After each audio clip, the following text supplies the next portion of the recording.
झाडांना दोन मुख्य कारणांसाठी मातीची गरज असते. विशेषतः शहरी किंवा निमशहरी शेतजमिनी या खूप प्रदूषित असतात. ही काही शेतीची कृत्रिम पद्धत नाहीये.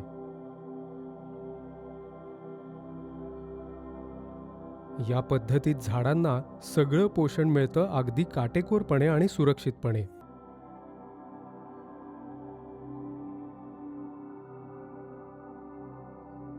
झाडे असोत की मानव, या सर्वांना मातीचाच आधार आहे आणि तीच त्यांना आवश्यक तो आधार देते.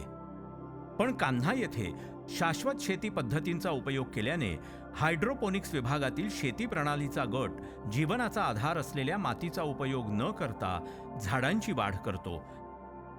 हा उपक्रम हार्टफुलनेसचे मार्गदर्शक दाजी यांच्या मार्गदर्शनाखाली चालवला जातो. चला तर आपण मशागतीच्या या महान पद्धतीविषयी अधिक जाणून घेऊया. झाडांना दोन मुख्य कारणांसाठी मातीची गरज असते. एक म्हणजे झाडाला आपली मुळं रोवून ती पसरवून पकड मिळवण्यासाठी, आणि दुसरं म्हणजे त्या झाडाला लागणारी सगळी पोषक तत्व शोषून घेण्यासाठी. तर आपण हा आधार पुरवू शकतो मातीशिवाय आणि सगळ्या पोषक द्रव्यांचा पुरवठा करू शकतो. त्या कृतीला मातीविना शेती किंवा हायड्रोपोनिक्स म्हणतात. मातीविना शेती ही नैसर्गिक शेतीच्या तुलनेत कृत्रिम पद्धत आहे का? झाडांना आवश्यक ते पोषक द्रव्य कशी मिळतात? किंबहुना अशी पद्धत का आवश्यक आहे? तर त्यासाठी प्रथम आपल्याला हे समजून घेतलं पाहिजे की ही कृत्रिम शेतीची पद्धत नाहीये, कारण आपण झाडांशी यात काहीही छेडछाड करत नाही. प्रत्यक्षात आपण काय करतो की ज्या गोष्टी झाडांना मातीच्या कसानुसार आवश्यक असतात त्याचा पुरवठा करतो इथे एका वेगळ्या वातावरणात. तर आपण खरं तर जी माती वापरतो ह्या शेतीसाठी, विशेषतः शहरी किंवा निमशहरी भागातल्या शेतजमिनींसाठी ज्या अतिशय प्रदूषित असतात अशा गोष्टींमुळे, जसं की उदाहरण द्यायचं झालं तर शहरातून वाहणारं सांडपाणी, तसंच औद्योगिक सांडपाणी, आणि ते सगळं सांडपाणी ह्या झाडांमध्ये जातं. तेव्हा ही शेतीची पद्धत आपल्याला मदत करते अगदी काटेकोरपणे सगळी पोषक द्रव्ये पुरवण्यासाठी, मातीला न हाताळता किंवा उपद्रव न करता कमीत कमी पाण्यात शेती करण्यासाठी. तर हे तंत्र शहरात कुठेही किंवा कोणत्याही वातावरणात आणि वर्षातल्या कोणत्याही ऋतूमध्ये शेतीचा विकास करण्यासाठी मदत करतं.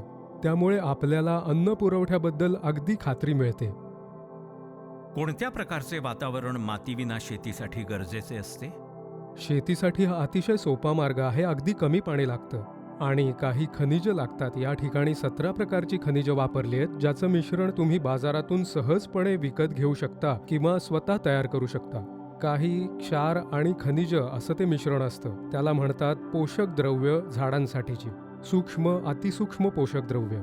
तर ती पोषक द्रव्य आपण पाण्यामध्ये मिसळतो, जे पन्हाळ्यांमधून सतत वाहत जातं मोटारच्या मदतीने, आणि मग त्या द्रवाची वाहकता आणि पीएच लेवल टिकवून ठेवायची. आपण त्यांना गच्चीत किंवा छतावर किंवा उघड्यावर सुद्धा वाढवू शकतो, किंवा आपण त्याच्यावर हिरवी जाळी बांधू शकतो, त्याचा उन्हापासून किंवा पक्ष्यांपासून वगैरे बचाव करण्यासाठी. पण जर कोणाला व्यावसायिक पातळीवर हे करायचं असेल, काही एकरांवर शेतमळा उभारायचा असेल, तर जो खर्च येईल तो म्हणजे ग्रीन हाऊस उभं करण्याचा. ग्रीन हाऊससाठी सरकार आर्थिक सूटही देतं आणि बाकी इन्फ्रास्ट्रक्चर उभं करण्याचा सुद्धा खर्च लागतो. त्या खर्चाची 1-2 वर्षात परतफेड होऊ शकते जे काही पीक तुम्ही घ्याल त्यातून. आणि इथे जे पीक तुम्ही घ्याल ते तुम्ही सहज एका प्रीमियम ग्रेड किमतीमध्ये विकू शकता, कारण ते पोषक द्रव्यांनी युक्त असतं. ते अगदी भेसळमुक्त आणि कीटकनाशकांशिवाय वाढवलेलं असल्यामुळे आरोग्याला पोषक असतं. या झाडांचे उत्पादन घेण्यास काय उपाय करावे लागतात? कोणत्या प्रकारची रोपे, झाडे या प्रकारे वाढवू शकता? तर इतर पिकांप्रमाणेच या रोपांना सुद्धा कीड लागण्याचा किंवा रोग पडण्याचा धोका हा असतोच, जसा बाहेरच्या पिकांना असतो. पण आपण इथं त्यांना काळजीपूर्वक वाढवतो, त्यामुळे त्यांच्यावर रोग पडण्याची शक्यता कमी असते. आणि यावर आपण बारकाईने लक्ष ठेवतो. इथे खूप झाडं आहेत, पण ती आपण वेगवेगळ्या पायऱ्यांवर ठेवलेली असल्यामुळे त्यांच्यावर लक्ष ठेवणं सोपं जातं. म्हणून आम्ही जैविक कीटक नियंत्रण घटक वापरतो, त्याच्यावरची कीड किंवा रोगाचं नियंत्रण करण्यासाठी. म्हणजे जर तुम्हाला यावरती छोट्या पातळीवरची एखादी कीड दिसली तर आपण जैविक कीटकनाशक फवारतो. त्याने या सगळ्याची काळजी घेतली जाते. तर कीड लागू न देणं हे अगदी सोपं आहे, तेही कीटकनाशकांच्या वापराशिवाय. तर आपण छोट्या जागेवर अनेक पायऱ्यांवर या रोपांची वाढ होऊ देतो. तेव्हा 1 युनिट जागेमध्ये किती रोपं वाढतायत याचं मापन आम्ही करतो. म्हणून आम्ही त्यांना विविध पायऱ्यांवर विभागून ठेवतो. आपण किती पायऱ्यांचे स्तर लावू शकतो याचा विचार केला जातो.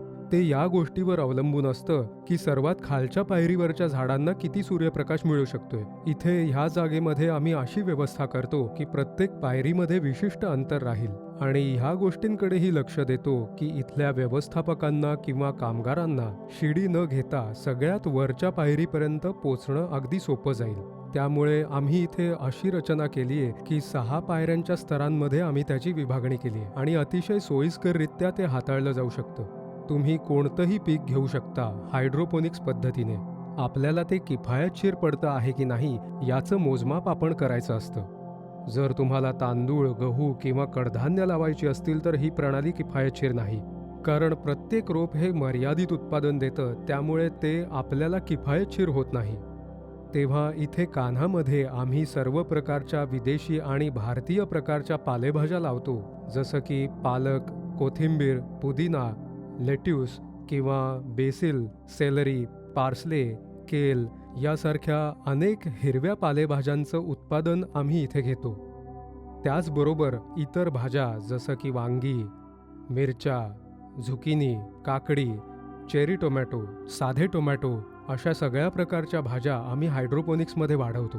तर इथले कान्हामधले जे रहिवासी आहेत ते ह्याच भाज्यांचा वापर करतात. वातावरणाचे संरक्षण, सुरक्षितता, शाश्वतता, मातीमधील सूक्ष्म पोषक द्रव्यांची जपणूक यांचा विचार करून हा प्रयोग कान्हा येथे केला जात आहे आणि हा प्रयोग नक्कीच करून बघण्यासारखा आहे.